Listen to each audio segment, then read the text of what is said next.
What up guys, my name is Ace and I've been healing in Albion for over 5 years. And welcome to the Ultimate Nature Healing Guide. This video is quite lengthy and not all the information will be relevant for everyone. So on the screen you'll find a list of everything I will talk about in this video.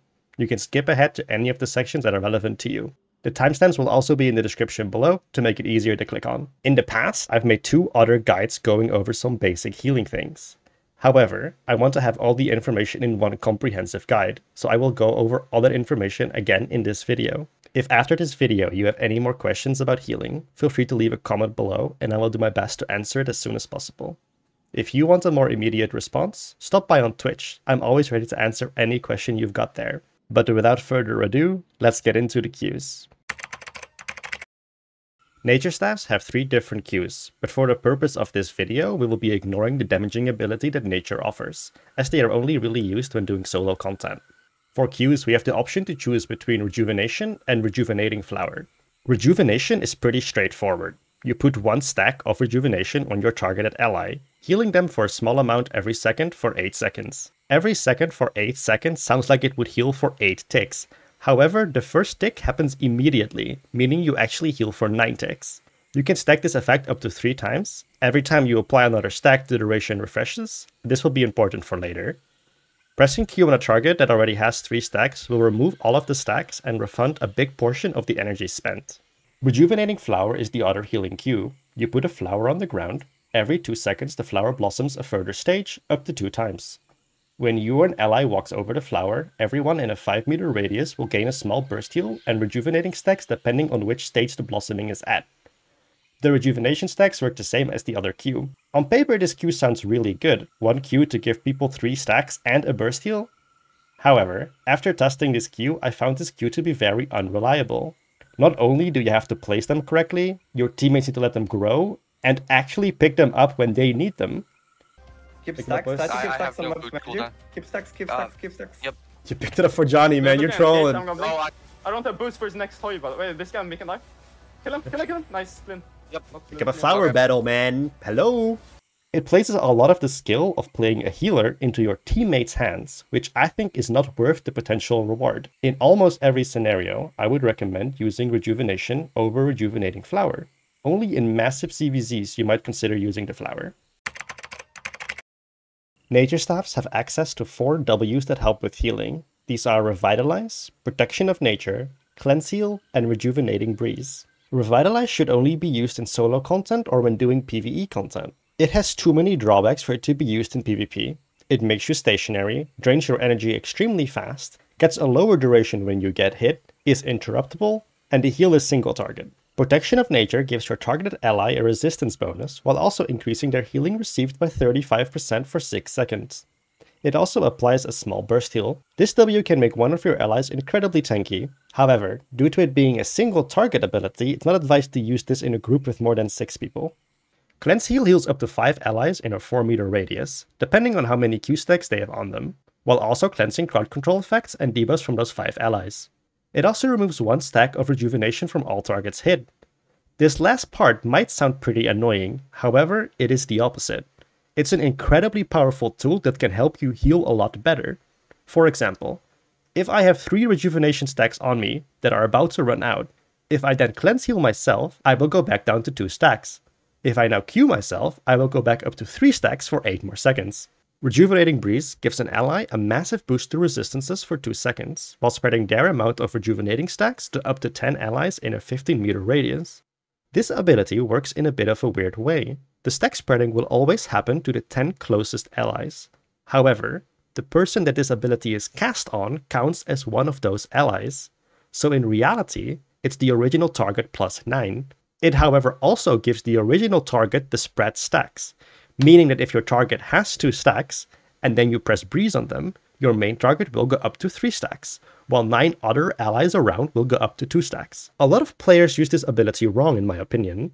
The main way I see people use this ability is to give one target 3 stacks, press W, and wait around for the stacks to run out. However, there's a more valuable way to use this ability. Unless you are in a massive circ, you should try to give a target only 2 stacks, then pressing Breeze and giving the remaining targets their 3rd stack manually. The reason for this is healing output. While you are queuing the remaining targets to 3 stacks, they will have a 2-stack queue ticking. By the time you get to the last person, they will have had almost an entire duration of 2 stacks, while then getting a full duration of 3 stacks afterwards, greatly increasing your healing. To choose what W you want to use, I would highly recommend looking at the amount of people you run with and your team composition.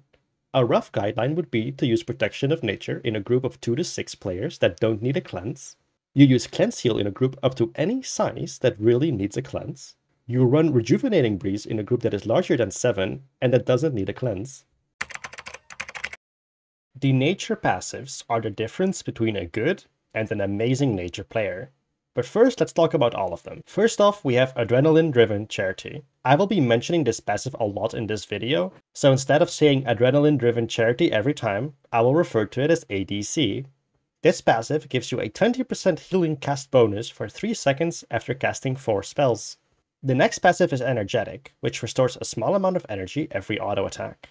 Calmness gives a pretty nice amount of resistances for 3 seconds after casting 5 spells. And Hit and Run gives a 20% movement speed bonus for 3 seconds after 6 spellcasts.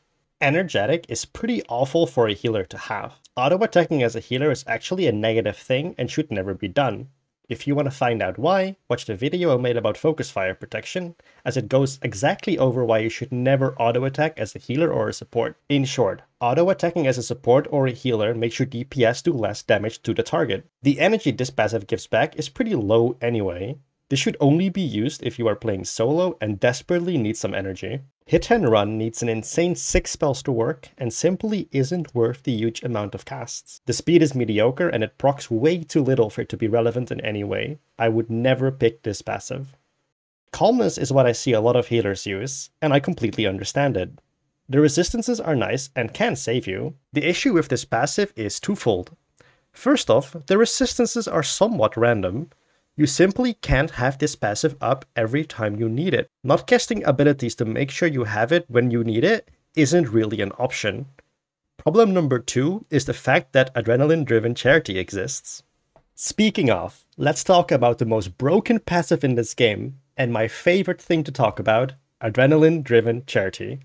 ADC gives a 20% healing cast bonus for 3 seconds. This might not sound that strong. However, nature Q stacks and healing cast bonuses work in a pretty interesting way. This, by the way, applies to all healing cast bonuses from like Cleric Robe. In short, any Q stack given with the healing cast bonus active will get this passive bonus for its entire duration, even after the passive wears off. To make it easier to understand, let me show you exactly what I mean. Currently, if I give myself 3 stacks, I heal for 101 health per second. Making sure I proc the passive before I apply my 3rd stack makes this go up to 114 per second. Even after ADC wears off, I still heal for 114 per second. This means that if you can consistently apply the 3rd stack to people with this passive, you will greatly outheal someone that is using the Calmness passive. It also doesn't suffer from the unreliableness that is Calmness. Since nature casts so many Qs, you can play with this passive in a way where it will always be there when you need it. A thing to note on this passive is that the passive needs to be procced before you apply the 3rd stack. If your 3rd stack procs the passive, it will not get the bonus. Learning how to play with ADC properly is the hardest thing to do as a nature healer, and is the reason why nature healer is considered a lot harder to play than holy. I would always take ADC as your passive when healing. I would only recommend Calmness to people that are extremely new to healing and that struggle surviving pressure. But even then, you'll get great value out of randomly proccing ADC on heals. Next up, I will go over each nature staff and their E, talk about when to use which, and any interesting tech that I know. The nature staff Circle of Life heals up to 5 allies in an 11-meter radius, depending on how many rejuvenation stacks they have on them. With a very low cooldown of only 18 seconds base, and only healing up to 5 allies, makes this weapon ideal for groups up to 6 people. The heal will always heal the nature staff user itself. This is because it heals the 5 closest allies, meaning if you are playing in a group with more than 5 people, you need to make sure your low health targets are closest, as there is no functionality that heals low health targets first. Great Nature's Living Armor gives your targeted ally a damage resistance bonus for 4 seconds. While this target gets hit by any direct damage, they will heal for a small amount. Sadly, Great Nature has been nerfed into the ground. However, this does not make this weapon useless. Great Nature should only be used in solo content or very specific group content. Due to it healing every time the target gets hit, this weapon actually thrives in heavily outnumbered PvP. Purges are a huge issue for this weapon, yes, but with an extremely well-timed E, you can heal an ally up to full health before the enemies even have a chance to react. I would only recommend playing this weapon solo, duo with an ally wearing leather armor such as a Hellion jacket, or in a 3vx if both of your allies are once again wearing leather armor. Keep in mind that for 2vx and 3vx you need to be fighting at least 6 players or more to get good value out of your E. If you plan on doing 2v2 Hellgates or taking 2v3 and 2v4 fights, I would highly recommend using another staff, as you'll find yourself struggling to heal. Wildstaff Well of Life puts a circle on the ground with a 7 meter radius that heals up to 10 allies every second for 5 seconds. This E is as simple as can be, walk into it and you get a heal over time. Despite it being simple, it is an amazing nature staff, and I highly recommend any group with more than 6 members to use this weapon. Yes, I used to run this nature staff in a group of 3, however, due to some energy nerfs, I could no longer sustain this nature staff with the build I wanted. But even in a group of 3, this nature staff is absolutely amazing. If you get off your E with ADC procced, Cleric Robe active, and a tank putting Judicator armor on it, your group is basically immortal for the next 5 seconds. Another nature staff that does something similar is Blight Staff, and I will talk about Wild versus Blight later on in the video. Oh, Druidic Staff. SBI really did you dirty, huh? Your E Spiritual Seed puts an unpurgeable buff on an ally. After 3 seconds, they gain a massive burst heal. You can cast this ability a second time to apply a second buff to a second ally. However, this increases the cooldown to a whopping 30 seconds. Before what SBI did to this weapon, this used to be the best undisputed healing weapon for any group up to 5 allies. However, with a whopping 30 seconds cooldown, I would never recommend using this weapon anymore, unless you are solo and therefore can ignore the increased cooldown. I really hope in the future SBI reverts the nerf they gave to this weapon, as it was by far the highest skill cap in any healing weapon in the game. Sadly, currently, it's just not usable. The Blighty Elevated Nature gives you a 15% movement speed buff while channeling. It gives you a 9 meter radius aura that heals up to 10 allies for every 0.8 seconds for 5.6 seconds. While channeling, you cannot be interrupted. Understandably, you might think that 1 tick for every 0.8 seconds for 5.6 seconds would mean you heal for 7 ticks. However, just like the Q stacks, it gives it a tick immediately upon pressing E, giving this E actually 8 ticks of healing. I would recommend using Blight in any group that is larger than 7 players. I will talk more about Blight Staff in the Wild vs Blight section of this video. Rampant Staff Spirit Animal summons a deer that runs into your chosen direction, giving all allies it hits a small burst heal, while creating a 25 meter carpet for 9 seconds that heals up to 20 allies every second. This heal is increased by 25% for each ally, up to 20 that stands on the carpet. The heal scaling on this weapon is 25% bonus for each ally on the carpet. However, due to math, it actually means a 25% bonus off the base healing, as a scaling 1.25 times heal would put the numbers through the roof. This means that the first ally on the carpet adds as much of a bonus as the 20th member. Due to the 20 player scaling of this weapon, using it in a group with less than 20 people is kind of a waste, but even in a group of 20, this weapon is pretty mediocre. In a ZVZ, you might see 1 or 2, however Blight and Wild are generally still better there. The Iron Root E is pretty complicated, and slightly bugged in parts. There are 3 versions of this E. This E links 2 people, and depending on if these people are allies or enemies, the effect changes. Linking 2 allies. Any damage one of the linked player takes will be halved. The remaining half will be applied to the linked target. Any healing one of the linked players takes will also be applied to the linked ally in full. This first part of the E is pretty bugged. It might be an intended feature, however it is stated nowhere. The way it's worded would mean if ally 1 takes 100 damage, he would actually take 50, and the other 50 would be applied to ally 2. However, this is not how it works. In the current state of this weapon, ally 1 would take 50, and ally 2 would only take 25, meaning 25% of the damage done just gets lost to the void, making linking 2 allies pretty powerful. The heal function of this E seems to be working correctly though. Linking 2 enemies. While dealing damage to either linked enemy, the other one will also take 50% of the damage as true damage. Meaning, if linked enemy 1 takes 100 damage from your auto attacks, linked enemy 2 will take 50. This can give an insane damage bonus if hitting both linked enemies with a massive AoE attack. This effect on the Iron Root is why a lot of groups take them into Avalonian dungeons. Being able to enhance your entire group's damage when linking to enemies can be of incredible value. Linking an ally and an enemy.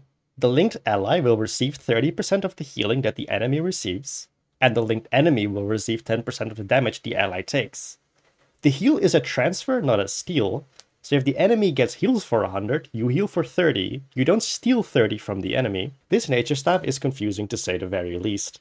And most of the time you want to be using the linking allies, as you need some defensive utility from your E.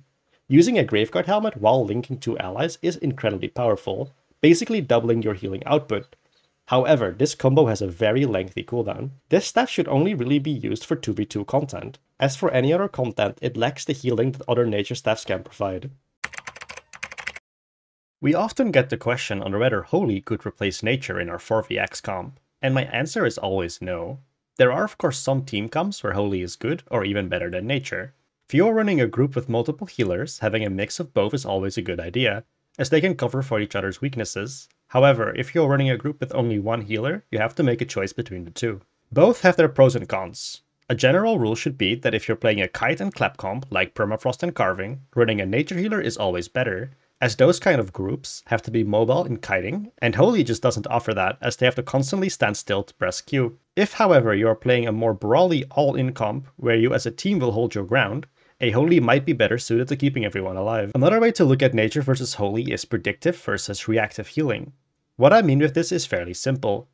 As a Holy player, you wait for your ally to drop some health. After they lose some health, you react to that by pressing Q or more on them to get back to full health. While as a nature player, you need to predict who is going to be taking damage and make sure you have Qs on them already before they take too much damage. Meaning if your ally is at 50% health and you still have to start stacking them with Qs, you are simply too late. Beside Cleanse Heal, One-Handed Nature E, and Runic E, all of the nature abilities require some kind of prediction. A protection of nature on someone that already is 20% health is just too late. This predictive nature to nature staffs also makes them harder to play for most people. However, learning and mastering the art of predictive healing gives nature healing the edge over Holy in most cases. I talked about the power of nature stacks a bit in the Rejuvenating Breeze section. However, I would like to talk about it a little bit more just to really drive home the point. I see countless of nature healers go to target 1, give them 3 stacks, go to a next target, give them 3 stacks, go to yet another target, give them 3 stacks, you get the point. However, this is a wholly inefficient way of playing this weapon. Q stacks only last for 8 seconds. And they take about 3 seconds to apply, meaning you can only manage 3 stacks on less than 3 people in a best case scenario with that playstyle. There is a way to majorly increase your healing output by just changing the way you press Q. So instead of just 3 stacking your target always, try to get into the habit of leaving people on 1, but preferably 2 stacks a lot longer. Of course, if your ally needs the immediate healing from 3 stacks, don't hesitate to give it to them. But in most cases, a 2 stack is just fine. Doing this has a multitude of benefits. 1. As you should be running Adrenaline-driven Charity as your passive, having multiple people at 2 stacks, then getting the passive to proc, and then giving everyone their 3rd stacks gives you an insane boost in healing output. 2. Because the duration of nature stacks refreshes when applying a new one, you are gaining a lot of overall healing by leaving people on 2 stacks, and giving them the 3rd one as they need it or as the 2nd one is about to run out. Of course, keeping proper track of who has how many stacks can be difficult at first, but just like everything, practice makes perfect. 3. Another thing I've seen nature healers do is being so focused on giving an ally the 3rd stack that even if the ally is walking away from them, they will chase their ally into the enemy team just for that last stack, and therefore taking unnecessary damage. Being comfortable with leaving people at 2 stacks will make sure you never unintentionally make this mistake. 4. This one is mainly for the one-handed nature players out there, but having multiple people on 2 stacks, while the target you are trying to heal with your E has 3 stacks, gives an insane boost to your overall healing output. If you are playing in, let's say, a group of 5, there is rarely ever a time where everyone needs your E to survive. However, your teammates will almost never be at full health. So instead of only giving up to 3 allies the full potential of your E, giving everyone a slightly worse burst heal, while your main target still gets the full heal, can make your team a lot more survivable. This section of the video might get me some hate. However, I would really like to talk about this, as I feel like a lot of healers' potential is being wasted right now. Wild and Blight do pretty similar things, healing up to 10 allies in a circle. They both have their pros and cons, but I personally think that Wild pros outweigh its cons, and is the better nature staff than Blight. But let's talk about these pros and cons, so you can come to your own conclusion. But first, a little side note on how to compare weapons in Albion. I've had this argument with people in the past, and when they come to me with different numbers, I always have to point out that you can't just compare a 6-1 Wild and a 6-1 Blight, as Blight is considerably more expensive than Wild Staff due to the artifact being in high demand. To compare equipment properly, you have to find a price point and compare equally priced items. For a clearer example, for a 4-3 Facebreaker, you can buy a flat 8 normal shield. Comparing a 4-3 Facebreaker and a 4-3 shield therefore would be insane. So for the comparison of these numbers, I have gone with a pretty similar priced item on the American server. As of the time of recording this, the prices on the EU server are pretty scuffed. I even unspec'd some levels out of Wild Staff to get a perfect comparison for you guys. First off, let's start with ease of use. Blight obviously wins here. You press E and zoom around while healing, while Wild Staff requires you to place your E in a proper location while not getting interrupted. Blazing down a proper Wild E can take a lot of practice, however learning the skill is worth it for sure. Next up, let's compare some healing numbers. Wild Staff heals for 224 per tick for 5 ticks, totaling to 1120 health per ally. The Blight on the other hand heals for 140 per tick for 8 ticks, also totaling to 1120 per ally. While easier to use, and the E healing about the same amount of health, let's talk about exactly why I think Wild is so much better than Blight. It is the fact that Blight is a channel. While channeling for 5.6 seconds, you can't do anything else. Your small scale ally needs a Graveguard helmet right now, you're out of luck. Your ZVZ group needs a Night Helmet or a Cleanse Heal right now, again, you're just out of luck. Do you need to Cleric Robe right now or you die? You get the point. And even if you don't need to use an important ability, you're still missing out on being able to press almost 6 nature Qs. With 1 stack healing for around 33 health per tick on this tier, you're missing out on 33 per tick, times 9 ticks per Q press, times 6 missed Q stacks, equaling out to about 1782 health. So even though your E numbers are pretty equal, if you count on the nature Qs, Wild outheals Blight by a whopping 160%. Besides this, due to the price difference of the items, your item power on Wild will always be a lot higher than on Blight, meaning your Qs will heal more over time as well. Wild heals for about 33 per second on 1 stack, while Blight heals for 32. Although a very minor difference on lower tiers, on higher tiers this difference can and will become a lot bigger, as higher tier Blight artifacts are quite expensive. And a final thing I would like to point out is healer potential. The sheer amount of videos and clips I've seen of a Blight healer giving themselves 3 stacks, pressing Breeze, pressing E, and simply walking around waiting for cooldowns is stunning. I personally think that Blind Staff creates lazy healers that do very little to no work to increase their healing output, while playing Wild forces you to play better to beat Blight in healing output. A quick TLDR in this whole debate, both have pros and cons. A properly played Wild Staff can output a lot more healing than a Blight Staff can. A not unimportant part of healing is the party UI. Having to click on allies in-game can range from being difficult to impossible depending on the skill of the fight. Therefore, I would highly recommend changing some settings around to make targeting a breeze. Navigate to the settings menu and go to Controls, Key Bindings, and under the Gameplay section you'll find Select Party Member. Here you can select keys you find easy to press while healing that will help you select that party member in your party UI.